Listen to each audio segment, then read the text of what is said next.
नमस्कार दोस्तों, इस वीडियो में हम जानेंगे सेविंग अकाउंट बैंक क्या होता है और समझेंगे सेविंग अकाउंट इंटरेस्ट रेट के बारे में। तो दोस्तों, सेविंग अकाउंट जैसा नाम से ही आपको लग रहा है, ये बैंकों में सेविंग को अट्रैक्ट करने के लिए डिजाइन किया गया है। देखिए, जब भी आप अपना कोई अकाउंट बैंक में खुलवाते हैं, उस अकाउंट में आप जो पैसे रखते हैं, उस पैसे को आप किसी भी वक्त पूरा का पूरा विड्रॉ कर सकते हैं। इस पे कोई भी सीमा नहीं होती या कोई लिमिटेशंस नहीं होती या कोई भी कंडीशन नहीं होती। साथ ही जो पैसा आपने रखा है, उस पैसे पे आपको ब्याज भी मिलता है, यानी आपको इंटरेस्ट भी मिलता है। देखिए, सेविंग अकाउंट के इसके अलावा भी बहुत से बेनिफिट हैं।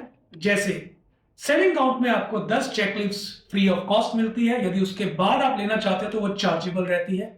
सेविंग अकाउंट में आपको जो पासबुक है फ्री ऑफ कॉस्ट इश्यू होती है। सेविंग अकाउंट में साल में एक बार पूरे साल की जो स्टेटमेंट है आप फ्री ऑफ कॉस्ट ले सकते हैं। सेविंग अकाउंट में आपको internet banking, mobile banking, bill payment और auto debit facilities free of cost मिलती है।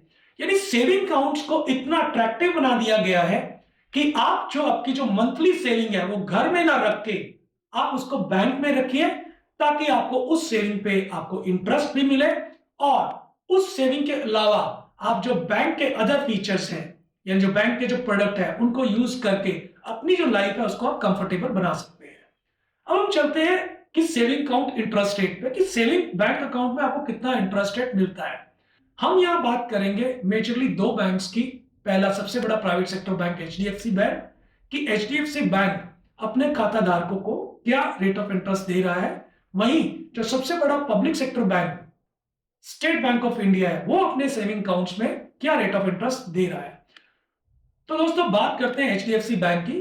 तो यदि आपके सेविंग अकाउंट्स में एवरेज मंथली बैलेंस 50 लाख से नीचे है, तो एचडीएफसी बैंक आपको 3% पर एनम के हिसाब से इंटरेस्ट रेट प्रोवाइड करता है।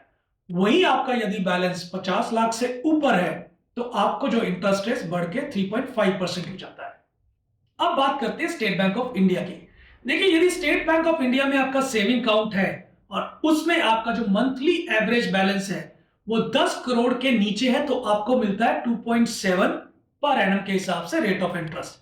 वहीं यदि आपका जो एवरेज मंथली बैलेंस 10 करोड़ के ऊपर है, तो आपको मिलता है 3% पर एनम के हिसाब से रेट ऑफ इंटरेस्ट। तो दोस्तों, इसके अलावा बहुत से बैंक्स हैं जो सेविंग में आपको रेट ऑफ इंटरेस्ट एफडी के बराबर दे रहे हैं। देखिए, यदि आप उस बैंकों के क्लियर प्रोडक्ट के बारे में जानना चाहते हैं तो आप इस कमेंट सेक्शन में बहुत से कमेंट लिखिए। यदि मेरे को बहुत सारे कमेंट आएंगे तो मैं उस पर एक सेपरेट वीडियो आपके लिए बना दूंगा। तब तक के लिए हम अपने टॉपिक पे स्टिक रहते हैं कि सेविंग अकाउंट है क्या और इसके फीचर्स के बारे में जानते हैं। तो दोस्तों, अब आते हैं हम सेविंग अकाउंट में आपको कितना मिनिमम बैलेंस मेंटेन करना चाहिए।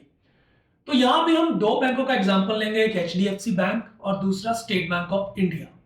तो दोस्तों, एचडीएफसी बैंक में सेविंग अकाउंट बहुत तरीके के हैं। जैसे आपका नॉर्मल सेविंग अकाउंट हो गया, आपका वुमेन अकाउंट हो गया, आपका किड्स अकाउंट हो गया, आपका सीनियर सिटीजन अकाउंट हो गया, आपका मैक्स अकाउंट हो गया। हम सभी का मिनिमम बैलेंस में डिस्कस करते हुए सिर्फ जो आपका नॉर्मल सेविंग अकाउंट है उसका हम बैलेंस डिस्कस करते हैं। तो दोस्तों, एचडीएफसी बैंक ने अपनी ब्रांचेस को कैटेगराइज कर दिया है। जैसे इनकी मेट्रो अर्बन ब्रांचेस हैं, तो यदि आपका मेट्रो अर्बन ब्रांच में अकाउंट है, जो बहुत बड़े शहर हैं जैसे चंडीगढ़ हो गया, दिल्ली हो गया, मुंबई हो गया, तो आपको 10,000 एवरेज मंथली बैलेंस मेंटेन करना है।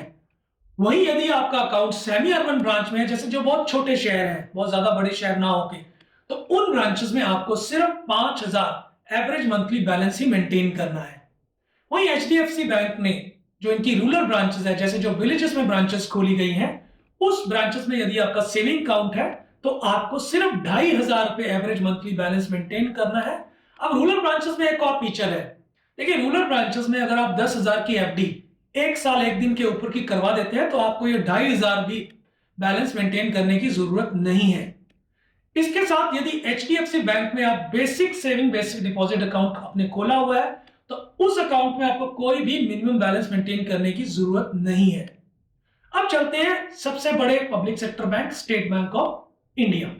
देखिए, स्टेट बैंक ऑफ इंडिया ने 11 मार्च 2020 के बाद अपना मिनिमम बैलेंस चार्जेस नील कर दिया है।